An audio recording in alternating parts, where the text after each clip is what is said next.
Welcome to Uriah Heep, the Magician's Podcast. I'll be covering every studio song the band has recorded and every bonus track that I can find. Each week we'll go over a new song from the beginning to where they are currently, and as they keep adding albums, I'll keep adding shows. Let the deep dive party begin. In the magic garden, some were singing, some were dancing. Hello and welcome to another episode of Uriah Heep, the Magician's Podcast. I am your host, Scott Haskin, bringing you this band-endorsed but fan-based podcast. Getting close to the end, guys, and this has been just a joy. Before we get into today's song, I do want to make a quick correction because when I was talking to the audio files at the end of the last episode about the situation with Waves, that wasn't the only reason I had upgraded to Windows 10. The other reason I did it was because there was a Windows update that knocked out my Instant Dialogue Cleaner, and I couldn't use it anymore. And while I say I won't do a podcast without it, that's mostly true. But because of timing and getting out episodes on time, I had to find an alternative. It wasn't bad, but it wasn't IDCA. So I wasn't 100% happy with it. I'd say maybe 90.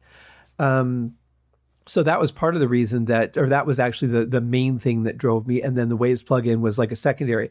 Then in the middle of that, I went to use my Extract Stems program from Audionamics, and that also didn't work because that now required Windows 10 as well due to some updates in the software. The Windows 8 version no longer worked. So it's like, that's where I really get worried about the Wave situation for myself, is that the next time I upgrade, what isn't going to work, or what will just stop working based on a normal Windows update like Instant Dialogue Cleaner did. Fortunately, everything's back up and running for me now, and we'll just see how long it lasts. So anyway, that's enough of that. Let's get into today's remake song from Uriah Heep. Today we are talking about Between Two Worlds. This one is from Sonic Origami. I originally reviewed it in November 30th of 2021. And then again, just recently on Totally Driven, they redid the song. I reviewed that on April 27th. That was season 31, episode 15. And then the third time today should be the last one, but the way this is going, God only knows. That being said, this is a bit longer of a song. This version is about 12 seconds or so longer than the last one. Who knows? Could be a long fade, could be anything. But we're going to see, this is an up-tempo song, so I'm going to be curious to see if we see that fire returning from Russell Gilbrook, that God, it seems like the guy's got endless energy. Pretty amazing. And when I talked to him, it was like 100% of the time, he was just like, it just felt like he was always at the top of his game in every moment. And every interview I've seen or heard from him, it's been the same way. And in the interactions I've had with him since that interview, is just a great, energetic guy. He does go on live on Facebook on Mondays. So keep an eye on his page, Russell Gilbrook Drummer. And you can join in on the live session he's doing, if he's doing one that day. If he's in the studio, he's had to cancel one or two of them because of other circumstances. But typically, that's when he tries to go live, is in the late afternoon in England. Earlier for us, I think it's like 10 o'clock Pacific time, which I think is 6 o'clock England time. So anyway, go check that out. Hell of a guy too, really nice guy. So let's get into this version of Between Two Worlds.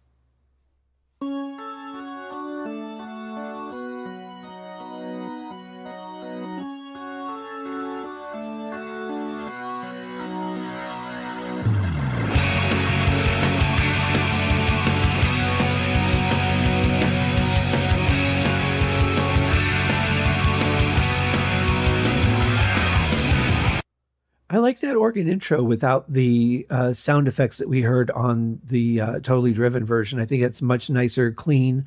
I like the idea of the effect, but I think hearing this way, it's actually much nicer, and it's almost like the calm before the storm, and the storm is not far away because all of a sudden the song just explodes. Great energy from Russell. He's using that China cymbal as kind of the hi-hat, but he's not using it consistently. It's just kind of, for a couple of hits and then out, and then a couple of hits and then out. And I like that. I think that's a nice accent. Also, it leaves that a little bit of breathing room in there as well for the other musicians to cut through. Because as I've talked about, unless that's well mixed and it happens to be here, that can really drown out a lot of frequencies, especially with guitars and keyboards. So I like the way that this is kind of placed in the back. You still get the sensation of it without having it cut through your ears and cut everything else off. You're not the only one amongst the saints and sinners. There are those that we can see and those no longer with us. To take that walk again with someone you were close to on stage in the other world tonight. Yeah, I feel like Bernie's singing just a little bit harder than he was on the last version. But again, like I talked about, whatever you're listening to is what's going to drive how you perform. So the way that this particular group recorded the song and then he's doing the vocals over it, that's going to drive how hard or light he needs to sing. I mean, the different permutations of musicians that you work with really decide how you're going to perform. And I think with Russell being a little bit heavier than Lee was, even though Lee was heavy on this one, I would say. But I think Russell's pushing it just a little bit heavier. And I think that's pushing Bernie a little bit more too. And the end result is really good. Love the organ that we're hearing there. Guitar and bass sound really good too. So this is shaping up to be a good version of the song already. But I thought that on Steelin' too. So we'll just see.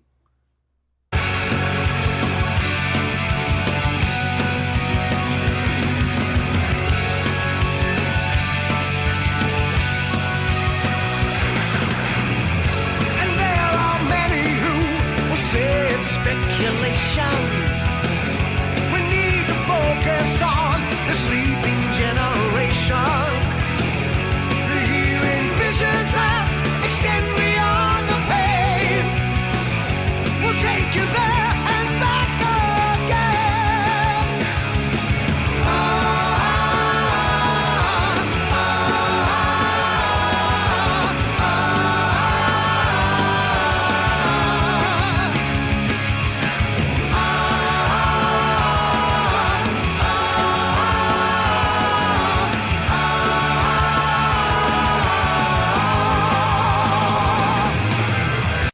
Yeah, really nice backups there. I like those much better. Also, Russell, yeah, exactly as I had expected. Very energetic fills, very much on fire. This is a great tempo for a drummer like him to be playing at. Bass is cutting through really nicely. It's a little simpler for bass on this song than some of the others, but I will say great performance from Trevor. Guitar and keys sound fantastic.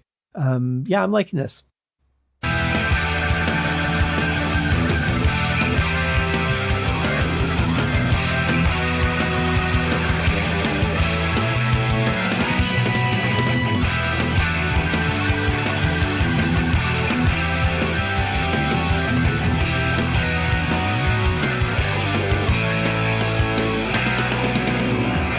I have to say, this is a great balance between guitar and organ.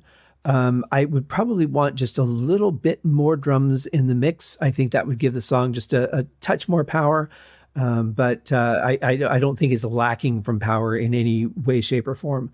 I don't know where this song is as far as like how it charted or, the popularity of the fans or anything like that. I don't hear people talking about it, but it must be of some significance because they've redone it twice now. And I think each version has gotten better, personally.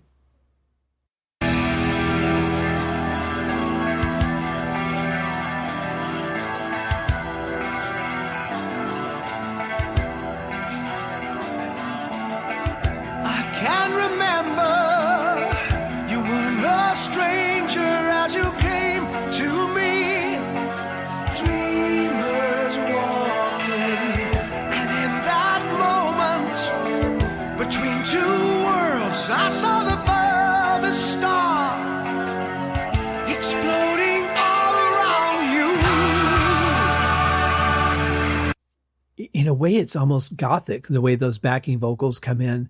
But I really like this section. I like that it has, it breaks down, but it also just keeps the pace without feeling like it has the intensity. It's very nicely performed. And you can do this to the same click and keep that tempo the same, but there's some elements that have to be done stylistically to make it work. Otherwise, it just sounds like you've kept the tempo and you're compensating for it. In this case, no, I don't think so. I think they performed it very well, and it just feels like it's a departure from what they were performing, and then going into this part just kind of takes you out of that world into a different element before they come back in with the backing vocals again. Very nicely done.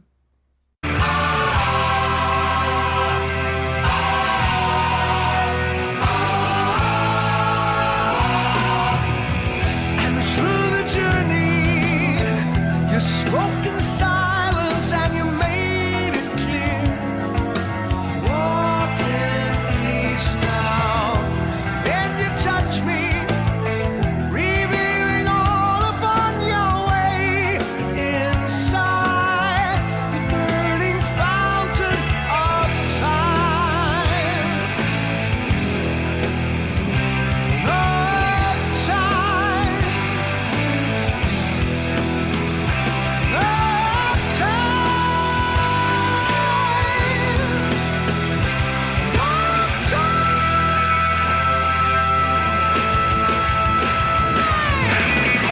Well, same thing here as Steelin'. You know, I hear the solo starting, but I'm going to stop it just to give a little bit of note for Bernie here. Absolutely beautiful, beautiful use of his range and the power in his voice to keep stepping up in there and really delivering something pretty powerful. I would say that this would be a good opener, but, you know, since it has a slower part in it, I don't think it would be. I think that, you know, for an opening song for a rock band, for a concert that's going to have a lot of energy, the first song needs to just come out of the gate and be on fire the whole time. And since this has, you know, a couple slower parts in it, don't think it would be a good concert opener. I think it would be, you know, maybe 3 or 4 songs in would probably be good.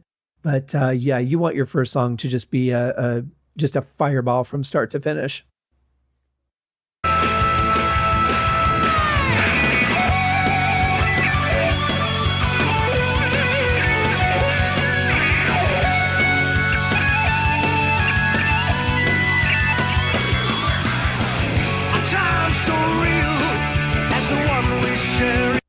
Yeah, I forgot how short the solo was. I was expecting it to go longer.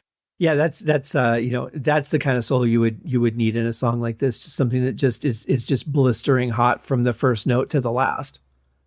Each day, it's the same direction, just a heartbeat away. In every part of you, there's so much exploration. Out on the edge of space and time.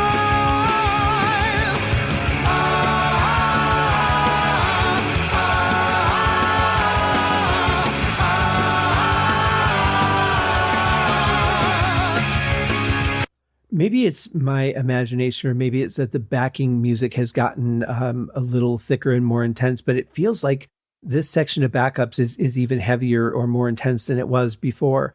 Could be a combination of things, but whatever it is, it's making it seem like the backups are much more intense, or maybe they're just much more intense.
And so it must end as it began. What a fantastic ending.